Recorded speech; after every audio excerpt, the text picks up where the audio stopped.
Hi guys. So ఈరోజు నాకు ఒక చిన్న కెమిస్ట్రీ టాపిక్ తగ్గింది, నేను అది మీతో షేర్ చేసుకుంటాను. Okay, so it's about inorganic chemistry. Chapter ఏంటంటే 16th గ్రూప్ ఎలిమెంట్స్ అనమాట.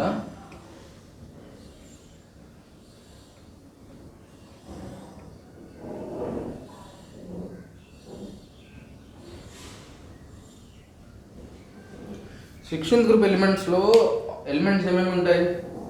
Oxygen, sulphur, selenium, టెల్యూరియం, polonium. ఇవి మెయిన్ ఉన్నవే ఇవి. సో ఈరోజు మనం కింద ఉన్న ఎలిమెంట్స్ అన్నిటినీ నెగ్లెక్ట్ చేయకుండా జస్ట్ ఆక్సిజన్ గురించి మాట్లాడతాను. ఆక్సిజన్ అనగానే దాని మోస్ట్ కామన్ ఫామ్ ఏంటిది? డయాక్సిజన్, మనకి అట్మాస్ఫియర్లో దొరికేది. సో ఈరోజు కొంచెం డయాక్సిజన్ గురించి చదువుదాం, దాని ప్రిపరేషన్స్ గురించి నేను మాట్లాడబోతున్నాను. మీ అందరి దగ్గర ఎన్సీఆర్టీ టెక్స్ట్ బుక్ ఉండే ఉంటుంది. సో ఎన్సీఆర్టీ టెక్స్ట్ బుక్ ప్రకారం మొత్తం 5 days ఉన్నాయి ప్రిపేర్ చేయడానికి.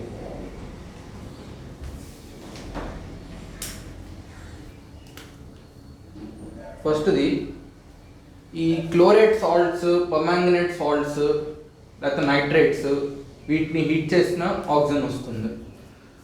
టెక్స్ట్ బుక్లో ఉన్న ఎగ్జాంపుల్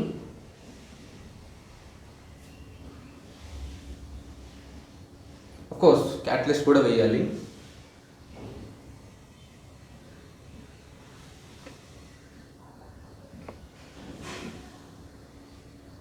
దీన్ని బ్యాలెన్స్ చేసుకుంటానంటే ఇది ఒక ప్రొసీజర్. ఇంకోటి ఏంటంటే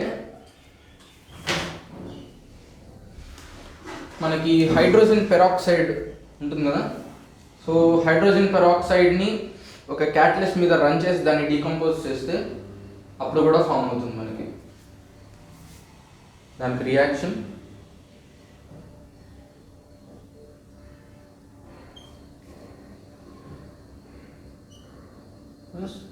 O2. బ్యాలెన్స్ చేసుకోవచ్చు. ఇది రియాక్షన్. థర్డ్ ఏంటంటే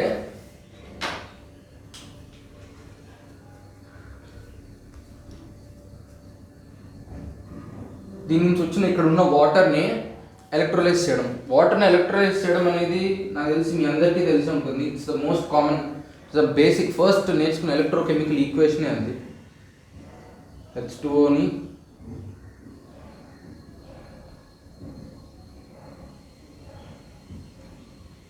ఎలక్ట్రోలైజ్ చేస్తే యానోడ్ దగ్గర అది వస్తుంది. ఇప్పుడు ఇవన్నీ కాకుండా మనం మాట్లాడుకోబోయేది ఇంకొకటి ఉంది. ఏంటంటే ఇండస్ట్రియల్గా ఎలా ప్రిపేర్ చేస్తారంటే, ఇప్పుడు గాలి ఎయిర్ని దాన్ని ఫ్రాక్షనల్ డిస్టిలేషన్ చేస్తారు. ఫస్ట్ దాని నుంచి నైట్రోజన్ సపరేట్ చేస్తారు, ఆ తర్వాత మిగతా ఉన్న ఫస్ట్ దాన్ని బాగా కండెన్స్ చేస్తారు. ఎందుకు? ఆక్సిజన్ అనేది దాన్ని లిక్విఫై చేయాలి కదా. ఇప్పుడు మనకి బయట హాస్పిటల్స్లో కానీ అక్కడ దొరికేవి ఇవన్నీ లిక్విడ్ ఫామ్లో ఉంటాయి. ఆక్సిజన్ మామూలు గ్యాస్లా కాదు. సో దాన్ని లిక్విఫై చేయాలంటే దాన్ని బాగా టెంపరేచర్ తగ్గించాలి. దట్ ఈస్ ఫ్రాక్షనల్ డిస్టిలేషన్ చేసి ఆక్సిజన్ తీస్తారు అనమాట. అది అంత ఇంపార్టెంట్ కాదు. అండ్ మనం మాట్లాడుకోే టాపిక్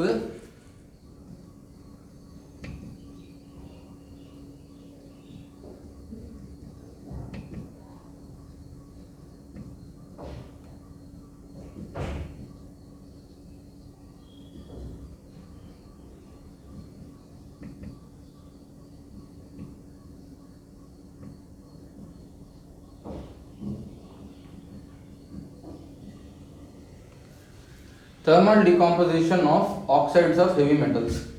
నేను ఇదే ఎందుకు డిస్కస్ చేస్తున్నానంటే, ఇనార్గానిక్ కెమిస్ట్రీకి ప్రతిసారి అన్నీ అలా బండగా గుర్తుపెట్టుకోవాల్సిన అవసరం లేదు. ఈ ప్రాసెస్కి నేను మీకు ఎక్స్ప్లెనేషన్ ఇస్తాను కాబట్టి ఇది చెప్పబోతున్నాను. ఓకే,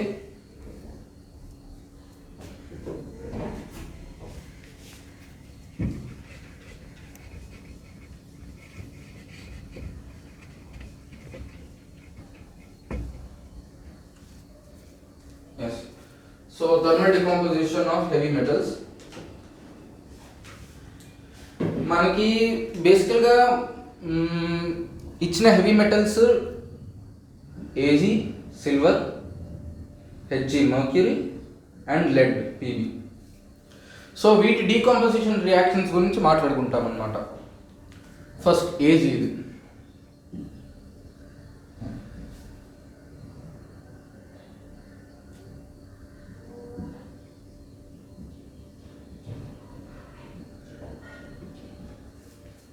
ఇది ఫస్ట్ రియాక్షన్ సిల్వర్ది. ఇక్కడ డెల్టా అంటే చాలా లైట్గా హీట్ చేసినా సరిపోతుంది అని అర్థం. Okay, and the second one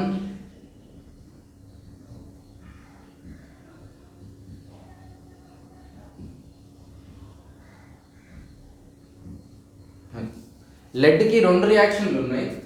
ఆ 2 రియాక్షన్లు ఏంటంటే ఇది కొంచెం అంటే ఇది out of the box లెడ్ది.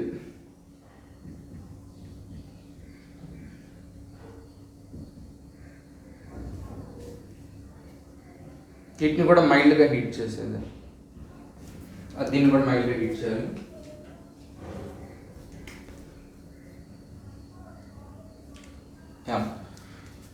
So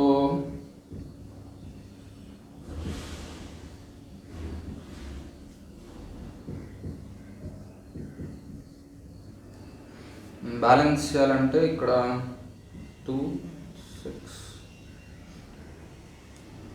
ఇక్కడ 2 యా రియాక్షన్లు అయితే ఇది. ఇప్పుడు దీనికి ఎక్స్ప్లెనేషన్ మీకు ఇస్తాను అనమాట. ఎందుకు ఇలా అంటే మిగతా వాటన్నిటికీ ఒక క్యాటలిస్ట్ పెడితే కానీ అవ్వంది ఈ మెటల్స్కి సిల్వర్, మర్క్యూరీ, లెడ్ వీటికి జస్ట్ కొంచెం హీట్ చేసినా ఎందుకు మెటల్ వస్తుందో చెప్తాను. Of course lead exception.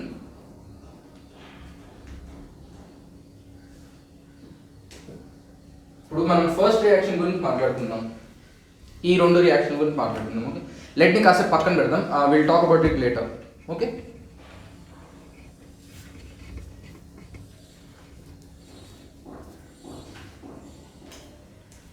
So first the reaction గురించి మాట్లాడుకునే ముందు నేను ఒక చిన్న టాపిక్ గురించి మాట్లాడదాం అనుకుంటున్నాను. అదేంటంటే delta GF, standard Gibbs free energy of formation. నేను వాల్యూస్ రాసి చెప్తాను, అదేంటో మీకు మళ్ళీ ఎక్స్ప్లెయిన్ చేస్తాను. ఓకే,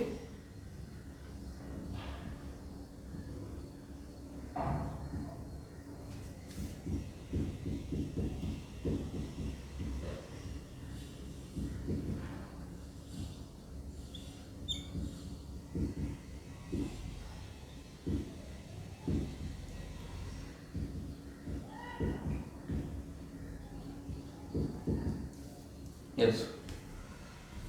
సో ఇప్పుడు అసలు ఏంటి డెల్టా జిఎఫ్? 1 మోల్ ఒక సబ్స్టెన్స్ ఫామ్ అవ్వడానికి, ఒక 1 మోల్ ఆఫ్ సబ్స్టెన్స్ ఫామ్ అవ్వడానికి దాని కాన్స్టిట్యూయెంట్ ఎలిమెంట్స్ నుంచి ఎంతైతే ఎనర్జీ తీసుకుంటుంది అది standard state. Standard state important, అందుకే ఇక్కడ నాట్ పెట్టాము. So the energy required by a substance to form from its constituent elements in standard state is called delta GF, standard Gibbs free energy of formation.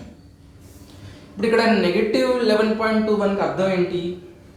దీని అర్థం ఏంటంటే Ag2O, ఇక్కడ ఉన్న Ag2O form అవడానికి negative, ఏదైనా energy negative ఉందంటే something it's releasing, exothermic reaction లాగా it's releasing. అంటే ఇది ఫామ్ అవుతే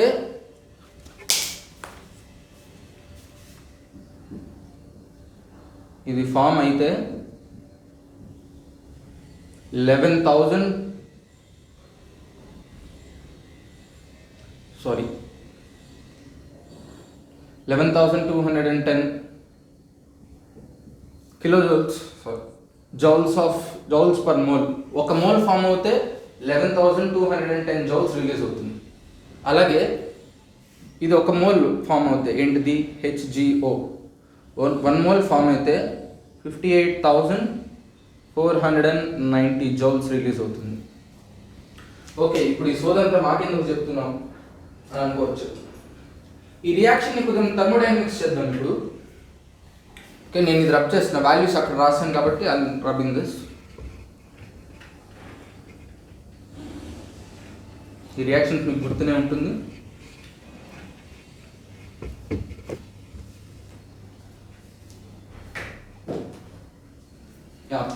సో Ag2O ఫామ్ అవుతే 11,210 జౌల్స్ రిలీజ్ అవుతుందట.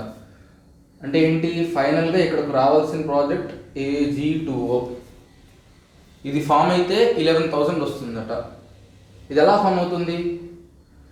డెఫినేషన్ ప్రకారం ఏంటి, ఫ్రమ్ ఇట్స్ కాన్స్టిట్యూయెంట్ ఎలిమెంట్స్. ఈ కాన్స్టిట్యూయెంట్ ఎలిమెంట్స్ ఏంటిది, Ag అండ్ O2.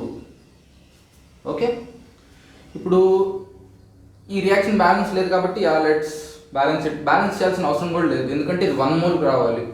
ఇది 1 మోల్ రావాలంటే ఇక్కడ 2 half. Okay, it's balance, sorry.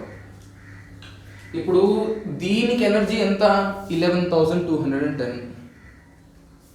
ఇప్పుడు ఈ రియాక్షన్ రివర్స్ చేస్తే ఏంటి దాని అర్థం, Ag2O gives 2Ag plus ½ mole of oxygen. ఇప్పుడు ఈ రియాక్షన్ అర్థం ఏంటి,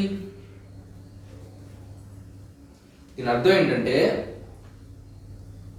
ఇది ఫామ్ అయితే 11,210 జౌల్స్ వస్తుంది. అదే రివర్స్ అనుకో, ఇక్కడ 11,210 జౌల్స్ ఎనర్జీ ఇస్తే కానీ ఇది విడిపోతుంది, బ్రేక్ అవ్వదు. ఏదైనా సబ్స్టెన్స్ ఇలా కలిసి ఉన్నప్పుడు దానికి ఎనర్జీ ఇవ్వాలి, so that it can break. ఏదైనా 2 ఆబ్జెక్ట్స్ దగ్గరకు వస్తున్నప్పుడు ఎనర్జీ రిలీజ్ అవుతుంది, దాని మ్యాటర్ దగ్గరకు వస్తుంది కాబట్టి ఎనర్జీ రిలీజ్ అవుతుంది. సో ఇక్కడ మనకి ఎనర్జీ ఎంత, కోషెంట్, ఇక్కడ energy quotient plus 11,210 joules.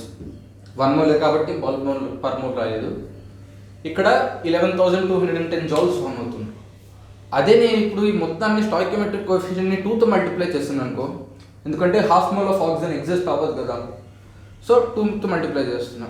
2Ag2O gives 4Ag plus oxygen, it's a gas. ఇప్పుడు దీనికి ఎనర్జీ ఎంత, దీన్ని డబుల్ చేస్తాం కాబట్టి ఎనర్జీని కూడా 2తో మల్టిప్లై చేస్తాం, ప్లస్ 22,400 జౌల్స్. జాగ్రత్తగా చూడండి,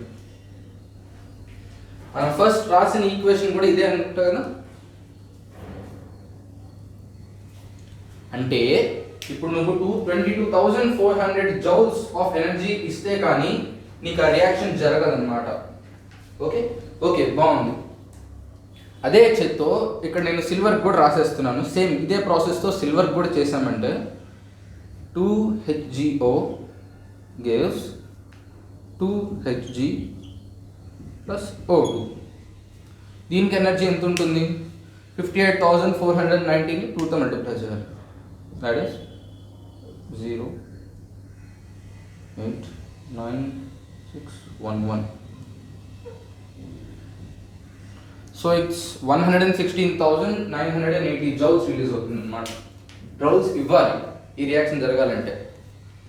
ఓకే, గుడ్, ఇంతవరకు బాగానే ఉంది. సో ఈ వాల్యూస్ గుర్తుపెట్టుకొని తర్వాత మాట్లాడుకుందాం. ఇప్పుడు ఈ సోదంతా నేను ఎందుకు చెప్పానంటే, మీకు general principles and process of isolation of metals చాప్టర్లో ఎలింగమ్ డయాగ్రామ్ అని ఒక మాట వస్తుంది, గుర్తుందా? యా, సో ఎలింగమ్ డయాగ్రామ్ అసలు ఏంటిది, అది ఎలింగమ్ డయాగ్రామ్ దేని గురించి ఇస్తుంది? నేను ఇది కూడా రఫ్ చేస్తాను, సో దట్ నేను ఎలింగమ్ డయాగ్రామ్ ఒక రఫ్ డయాగ్రామ్ గీస్తాను మీకు ఒక విజువలైజేషన్ కోసం.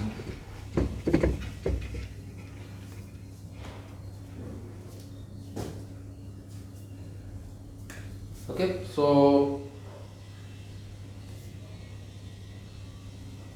It will be something like this.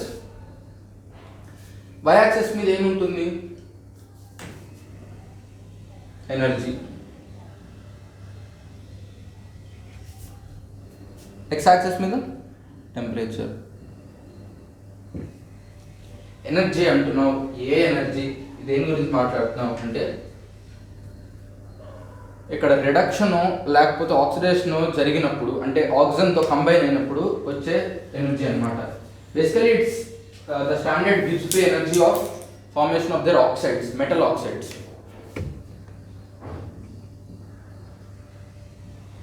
Metal ఆక్సైడ్స్కి ΔGF. ఓకే, సో ఇప్పుడు మీకు రఫ్గా ఎగ్జాక్ట్గా గుర్తుండక్కర్లా, ఈ డయాగ్రామ్లో మీకు బాగా గుర్తుంటే ఏఎల్ అల్యూమినియంకి ఇక్కడెక్కడో ఉంటుంది బాటంలో కదా. సో రఫ్గా గీస్తున్నాను నేను, ఇలా ఉంటుంది. సపోజ్ ఇలా ఉంటుంది అనుకో, దాని రియాక్షన్ ఏమై ఉంటుంది, రైట్ సైడ్కి Al2O3 రావాలంటే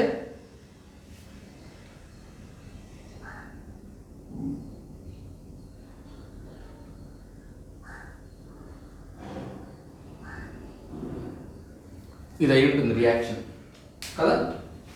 ఇప్పుడు ఈ వాల్యూస్ గుర్తుపెట్టుకోకర్లేదు, కానీ జస్ట్ మీకు ఇన్ఫర్మేషన్ కోసం చెప్తున్నా. ఈ ప్రాసెస్కి ΔGF సమ్వేర్ అరౌండ్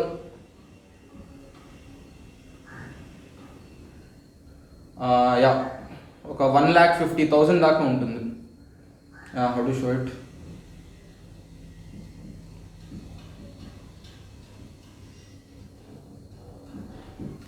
$150 kJ/mol ఉంటుంది నెగిటివ్.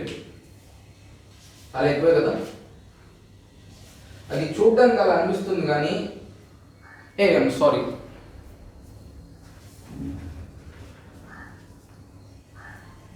అది ఇంకా ఎక్కువే అట. I'm sorry.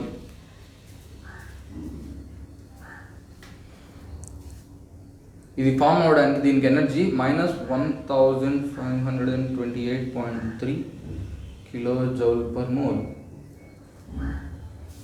సార్ చూడండి ఆ వాల్యూ, మనకి ఇందాక వచ్చిన వాల్యూస్ మీకు గుర్తున్నాయి. ఎంత ఉందో, ఎంత, -22,400 సమ్ ఆడ్, ఇంకోటేమో 116 సమ్ 8 9 సంథింగ్. సో అంత ఉంది ఈ వాల్యూస్. ఇప్పుడు అల్యూమినియంకి అంత ఎక్కువ ఉండడం ఎందుకు ఉంది అన్నదాన్ని మనం ఎక్స్ప్లెయిన్ చేయలేము అంతే. అల్యూమినియంకి ఆక్సిజన్ వైపు అఫినిటీ ఉంటుంది, అదొక ఫ్యాక్ట్, అది తెలుసుకోవాల్సిన ఫ్యాక్ట్. ఆ ఫ్యాక్ట్ వల్ల ఈ వాల్యూని ఎక్స్ప్లెయిన్ చేయగలము. అంటే ఏంటి, ఈ రెండు కలిసాయనుకో, అల్యూమినియం ఆక్సిజన్ ఇద్దరు బెస్ట్ ఫ్రెండ్స్ లాగా, ఇద్దరు కలిసారనుకో వాళ్ళ బాండ్ చాలా స్ట్రాంగ్గా ఉంటుంది.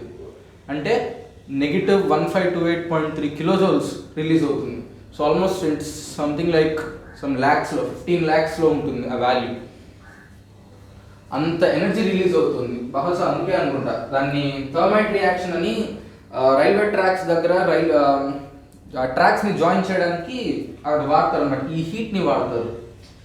ఈ హీట్తో ఐరన్ని కరిగించి అక్కడ మోల్టెన్ ఐరన్ని అక్కడ ట్రాక్ దగ్గర ఇక్కడ పోస్తారనమాట.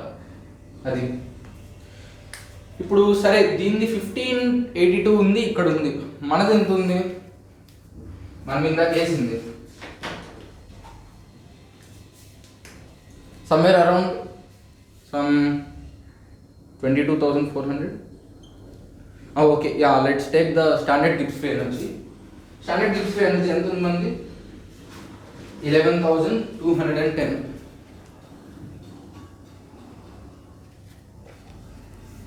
minus 11.21.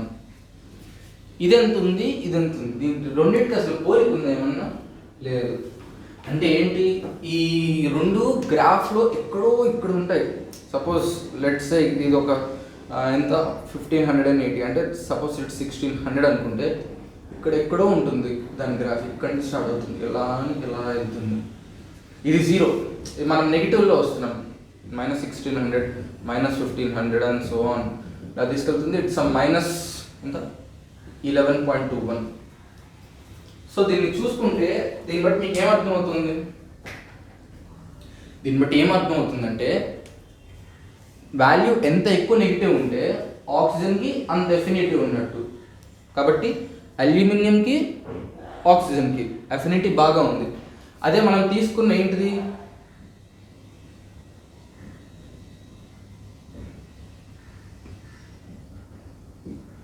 సిల్వర్కి ఆక్సిజన్కి అంత ఎఫినిటీ లేదు.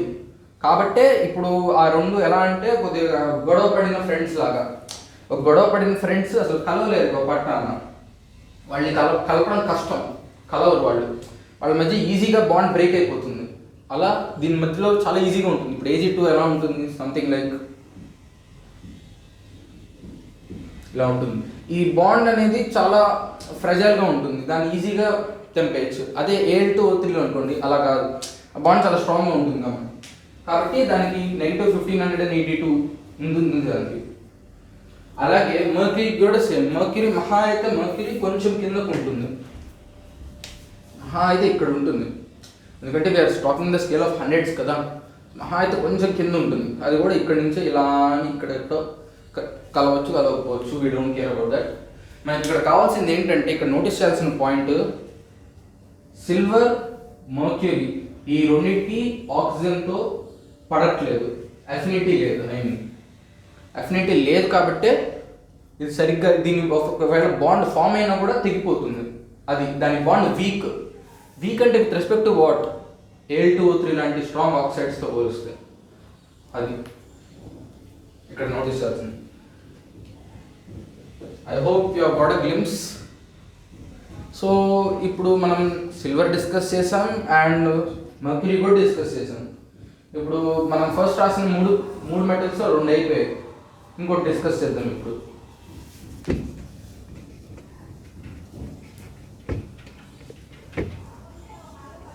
ఇంకోటి ఏంటిది, లెడ్.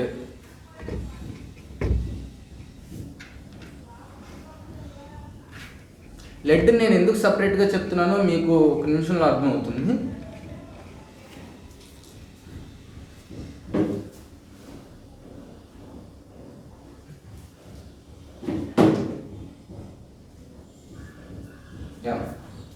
సో లెడ్ ఈక్వేషన్స్ ఏంటివి, Pb3O4 gives PbO plus O2. నేను బ్యాలెన్స్ చేయట్లేదు, మీరే బ్యాలెన్స్ చేసుకోండి if you want. PbO2 gives PbO plus O2. Okay, so ఇక్కడ ఇప్పుడు అడగచ్చు మీరు, ఇందాక బాగానే ఉందిరా, మెటల్ వచ్చేసింది, ఆక్సిజన్ కూడా వచ్చేసింది, ఇప్పుడు ఇక్కడ మెటల్ ఆక్సైడ్ దగ్గర ఎందుకు ఆగిపోయిందని. ఎందుకు ఆగిపోయిందని దానికి సమాధానం చెప్పడానికి మీ అందరికీ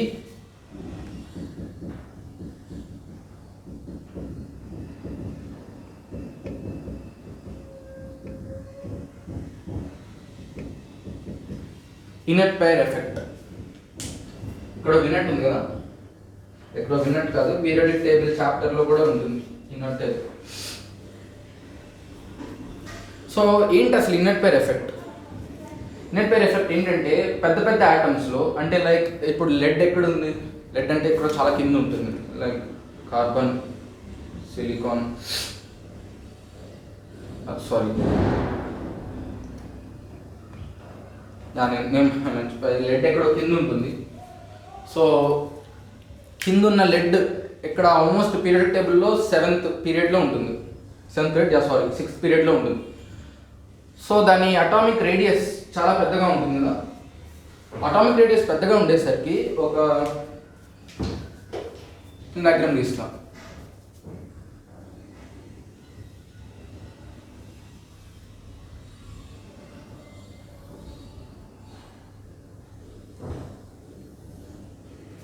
ఇది K shell, L shell, M shell, N shell అని ఇంకా వేరే దానికి స్పేస్ లేదు కాబట్టి అది గీయలేదు. ఇది మన చిన్న న్యూక్లియస్. వీటిలో ఎన్ని ఉన్నాయి, 82 ప్రోటాన్స్. ఇప్పుడు ఎలక్ట్రాన్స్ దీని చుట్టూ స్కాటర్ అయ్యి ఉంటాయి.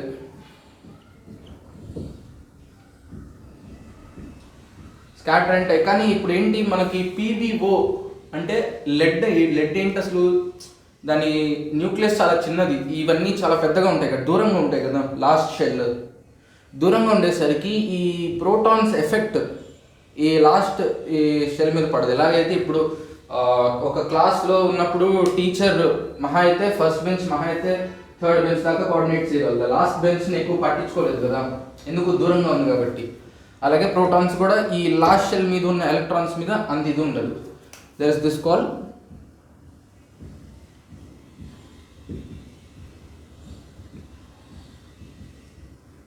Shielding effect. ఈ షీల్డింగ్ ఎఫెక్ట్ వల్ల ఈ ప్రోటాన్స్ ఒక ఇన్ఫ్లుయెన్స్ ఈ ఎలక్ట్రాన్స్ మీద ఉండకపోయేసరికి ఏమవుతుంది, అది ఇష్టం వచ్చినట్టు దాన్ని రేడియస్ పెంచేసుకుంటుంది. ఇప్పుడు ఎస్ జనరల్గా ఇప్పుడు ఏంటి, లెడ్ అంటే అది 14th గ్రూప్ ఎలిమెంట్.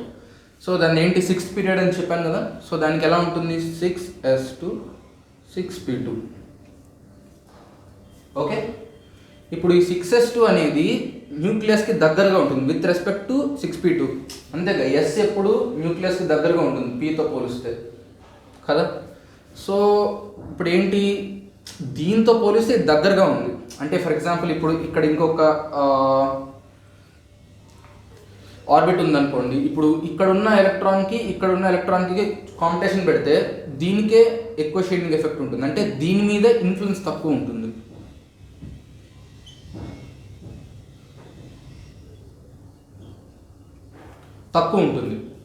తక్కువ ఉండడం వల్ల ఈ న్యూక్లియస్ అన్నది ఈ ఎలక్ట్రాన్ని దగ్గరకు లాక్కుంటుంది.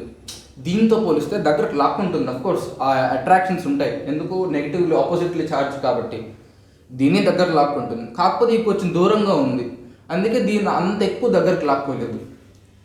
సో లెడ్ అనేది 6s2 6p2 కాబట్టి 6s2ని దాని దగ్గరకు లాగేసుకుంటుంది. ఈ 6p2 మిగిలింది అలా బయట ఉంటుంది. ఇప్పుడు జనరల్గా 14th గ్రూప్ కాబట్టి 4 వ్యాలెన్స్ ఎలక్ట్రాన్స్ ఉంటాయి. 4 వ్యాలెన్స్ ఎలక్ట్రాన్స్ ఉండేసరికి ఆ 4 లూజ్ అవుతే దానికి స్టెబిలిటీ వస్తుంది. ఇక్కడ ఫర్ ఎగ్జాంపుల్ సిలికాన్ Si+4 ఉంది, +4, కార్బన్ +4 ఉంది. అఫ్కోర్స్ కార్బన్ +4 ఉండదు, మనం చెప్తున్నాం జస్ట్ కార్బన్ +4 కుదరచ్చు. ఇక్కడ ఏంటంటే లెడ్కి ఈ 2 ఎలక్ట్రాన్స్ మాత్రమే రిమూవ్ చేయగలదు.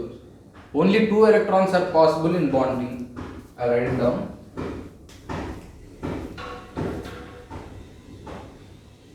Only 2 electrons are available anali, sorry.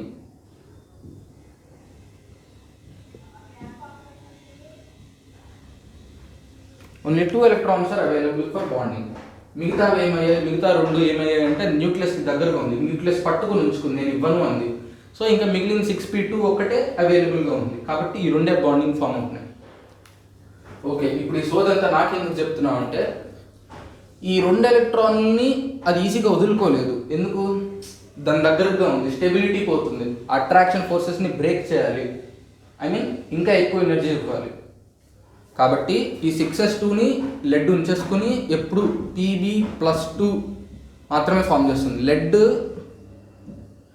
Pb+4 ఉండదు, స్టేబుల్ కాదు. ఎందుకు స్టేబుల్ కాదు అంటే దీనికి ఎక్కువ ఎనర్జీ ఇవ్వాలి. దీనికన్నా Pb+2 కన్నా Pb+4కి ఎక్కువ ఎనర్జీ ఇవ్వాలి. కాబట్టి +2గానే ఉండిపోవడం బెటర్. ఎందుకు అనవసరంగా ఎనర్జీ వేస్ట్ చేసుకుని నాలాగా నీలాగా. కాబట్టి ఇప్పుడు మ్యాటర్లోకి వద్దాం. Pb3O4 ఇక్కడ దీని కోఆర్డినేషన్ నెంబర్ ఎంత, ఆక్సిడేషన్ నెంబర్ 8/3. 8/3 అంటే రఫ్గా ఎంత ఉంటుంది, సమ్ 2.66 ఉంటుంది, +2.66. ఇక్కడికి వచ్చేసరికి +2 అవుతుంది దాని ఆక్సిడేషన్ స్టేట్. ఎందుకు +2, ఎందుకు I told you, inert pair effect. అలాగే ఇక్కడ Pb+4 ఇది చాలా అన్స్టేబుల్. PbO2 అనేది చాలా అన్స్టేబుల్, దానికి ΔGF కూడా చాలా తక్కువ ఉంటుంది. సేమ్ అంటే మన ఈ ఎలక్ట్రాన్స్ లాగా, అంటే సిల్వర్ మర్క్యూరీ కేసెస్ లాగా PbO2 కూడా తక్కువే ఉంటుంది. ఎందుకు, దాని అఫినిటీ అంత ఎక్కువ లేదు. చెప్పుకున్నాం కదా, Pb+4 అంత స్టేబుల్ కాదు. Pb+4 స్టేబుల్ కాదు కాబట్టి ఇది అన్స్టేబుల్. సో కొంచెం హీట్ చేసిన, జస్ట్ కొంచెం థర్మల్ డికాంపోజిషన్ కాబట్టి కొంచెం హీట్ చేసిన +4 నుంచి +2కే వస్తుంది. ఆక్సిజన్ ఇవ్వడం ఇస్తుంది కానీ +2లోనే ఉండిపోతుంది. అది సో ఇప్పుడు అన్నీ ఒకసారి రివైజ్ చేద్దాం. సో మనం మాట్లాడుకున్న టాపిక్ ఏంటిది, 16th group elements. 16th group ఎలిమెంట్స్లో ఏమేమి వస్తాయి, oxygen, sulphur, selenium, tellurium, polonium. Heavy group ఎలిమెంట్స్ని పక్కన పెడితే మనకి మిగిలింది ఆక్సిజన్, సల్ఫర్. సో మనం డిస్కస్ చేసుకుంది ఏంటి, oxygen preparations, dioxygen preparations. First మామూలు క్లోరేట్స్ లేకపోతే నైట్రేట్స్ అలాంటి సాల్ట్స్ని హీట్ చేయడం విత్ క్యాటలిస్ట్. ఆఫ్ కోర్స్ క్యాటలిస్ట్తో పెట్టి హీట్ చేస్తే ఆక్సిజన్ లిబరేటెడ్ ఉంది along with salt, direct salt. ఇప్పుడు KClO3ని హీట్ చేస్తే KCl+O2. సెకండ్ది H2O2ని క్యాటలిస్ట్తో ట్రీట్ చేయడం. H2O2ని క్యాటలిస్ట్తో ట్రీట్ చేస్తే వస్తుంది వాటర్ ప్లస్ ఆక్సిజన్. H2O2 కొంచెం వీక్ కదా, పెరాక్సైడ్ బాండ్ కాబట్టి. థర్డ్ది ఏంటిది, ద మోస్ట్ కామన్ థింగ్, వాటర్ని ఎలక్ట్రోలైజ్ చేయడం. వాటర్ని ఎలక్ట్రోలైజ్ చేయడం అనేది the first electrochemical equation we all study.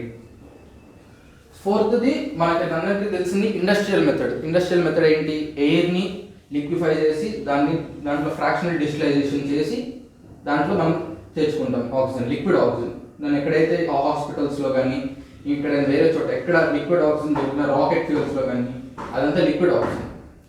మనం డిస్కస్ చేసుకుంది ఏంటి, thermal decomposition of oxides of heavy metals. Heavy metal oxides like silver oxide కానీ, మర్క్యూరీ ఆక్సైడ్ కానీ, లేకపోతే లెడ్ ఆక్సైడ్స్ కానీ, ఇవన్నీ హెవీ మెటల్స్, అటామిక్ నెంబర్ ఎక్కువ కదా. సో ఈ మెటల్స్ని డీకంపోజ్ చేస్తే జస్ట్ కొంచెం హీట్ చేసినా చాలు డీకంపోజ్ అయిపోతాయి. ఎందుకు, ఆ మెటల్కి ఆక్సిజన్కి అంత అఫినిటీ లేదు. ఇక్కడ మనకి ఇందాక చూసినట్టు అల్యూమినియంకి ఆక్సిజన్కి ఎంత ఉందో -1582.3 kJ/mol, అంత అఫినిటీ ఈ మెటల్స్కి సిల్వర్, మెర్క్యూరీ, లెడ్ వీటికి ఆక్సిజన్తో లేనందుకు అది దాని బాండ్ చాలా ఫ్రెజైల్గా ఉంటుంది. సో కొంచెం హీట్ చేసినా చాలు అది డీకంపోజ్ అయిపోతుంది. అది సో లెడ్కి ఎందుకు ఎక్సెప్షన్, పీబీఓ దగ్గర ఎందుకు ఆగిపోతుంది అంటే ఇనర్ట్ పేర్ ఎఫెక్ట్. లెడ్ ఎప్పుడు Pb+4గా ఉండడానికి ఇష్టపడదు. ఎందుకు, ఈ 6s2 ఎలక్ట్రాన్స్ ఇది న్యూక్లియస్కి దగ్గరగా ఉంటుంది, అది అలా పట్టుకొని ఉంచుకుంటుంది, ఇవ్వను అని ఇలా దగ్గరకు ఉంచుకుంటుంది. 6p2 అనుకో కొంచెం దూరంగా ఉంటుంది, కాబట్టి ఈ 6s2ని ఇలా పట్టుకుని ఉంచుకుని 6p2 బాండింగ్కి ఇచ్చేస్తుంది. కాబట్టి లెడ్ Pb2 దగ్గర ఆగిపోతుంది అని. సో ఐ హోప్ మీ అందరికీ ఈ చిన్న వీడియో నచ్చి ఉంటుంది. సో ఇంట్రెస్టింగ్ అనిపిస్తే మీ ఫ్రెండ్స్కి కూడా షేర్ చేయండి. And bye.